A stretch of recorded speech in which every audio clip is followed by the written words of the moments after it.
When Matt Damon steps into the sandals of Odysseus for Christopher Nolan's ambitious 2026 adaptation of Homer's epic The Odyssey, he'll embody more than just the cunning king of Ithaca. He'll carry the physical scars of an extraordinarily demanding production. The 55-year-old actor, a veteran of grueling roles from The Martian to Saving Private Ryan, has revealed that preparing for this fantasy spectacle required a transformation far beyond typical Hollywood workouts. At the heart of it was a directive from Nolan himself: grow a real beard, lengthy and untamed, to capture the rugged authenticity of a warrior weathered by a decade of trials. No wigs, no prosthetics.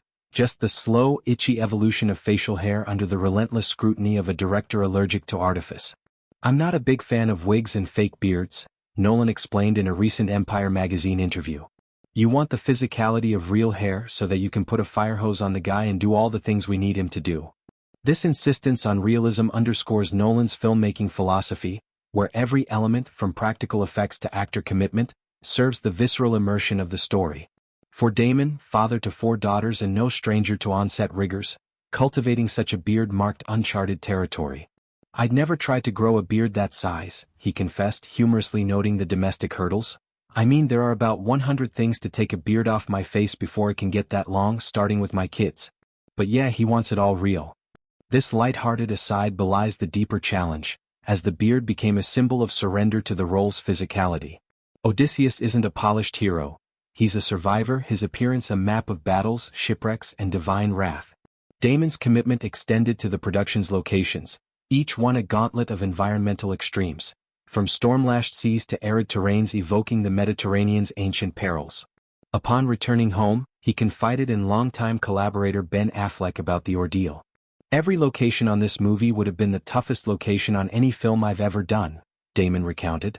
"And every day of shooting would have been the toughest day of shooting on any other movie I've ever done." Affleck, no stranger to intense shoots himself, could only nod in solidarity as Damon unpacked the toll. Central to this intensity was a pivotal sequence filmed aboard the Draken, a colossal replica of a historical sailing vessel. Tasked with rowing this behemoth through simulated tempests, the cast endured months of discomfort, blistered hands, salt-stung eyes, and the ceaseless rock of waves that blurred the line between performance and peril.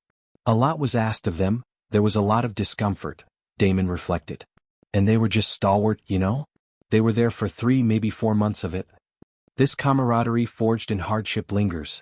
Damon remains in a group text chain with his co-stars, exchanging daily check-ins that blend banter with mutual support. "Yeah, it was an experience. Nobody will ever forget this," he concluded, his voice carrying the weight of shared triumph. The Draken scenes, capturing Odysseus's voyages past sirens and cyclopes, demanded not just endurance but a collective trust, mirroring the epic's themes of loyalty and resilience. Nolan's vision for the Odyssey amplifies these physical demands, blending Homeric myth with the director's signature temporal puzzles and IMAX grandeur. Damon, as Odysseus, navigates not only mythical beasts but the labyrinth of his own memories, a narrative layered with flashbacks that challenge actors to maintain emotional continuity amid chaos. The beard, then, is more than cosmetic. It's a temporal anchor, growing wilder as the story regresses into Odysseus's trials, visually charting his descent and redemption.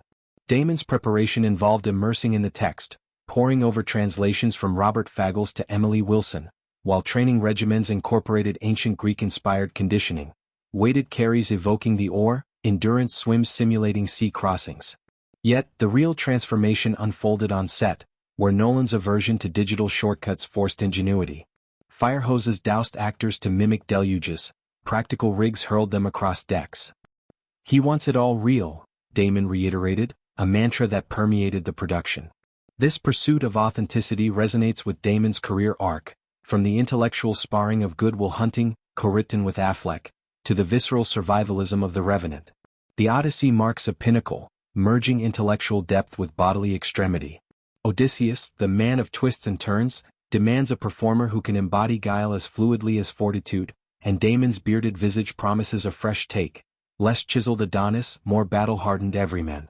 The film's ensemble, featuring rising stars and Nolan regulars, benefited from this rigor. Their stalwart resolve, as Damon described, fostered a microcosm of the epic's fellowship, where gods and mortals alike test human limits. Reflecting on the shoot's aftermath, Damon marveled at its indelible mark. Conversations with Affleck evolved into broader musings on craft. How physical transformation unlocks psychological depths, turning actors into vessels for myth. The beard, now shaved for other projects, lives on in anecdotes, a talisman of a production that redefined toughness.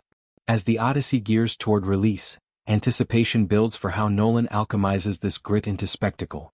Damon's journey from paternal pranks to Homeric heroism encapsulates cinema's enduring allure, stories that demand everything, rewarding with memories etched deeper than any scar.